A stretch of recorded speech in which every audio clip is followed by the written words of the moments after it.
So I'm going to show you how to properly install the Coder MiP rechargeable battery pack. There's been a few comments that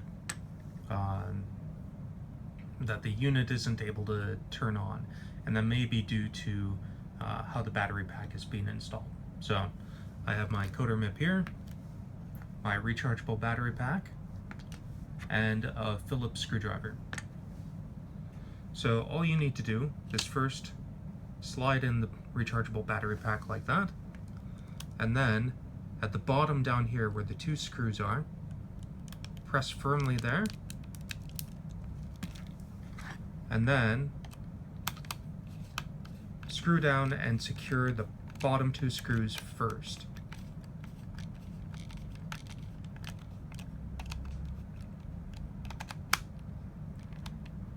Then once that's done, then screw in the top screw. Now the reason why we're doing this is to ensure that there are no gaps in between the battery pack and the spot where the battery pack makes contact with the MiP unit. And by securing down the bottom screws first, you will avoid any issues with that, and your MiP unit will turn on properly.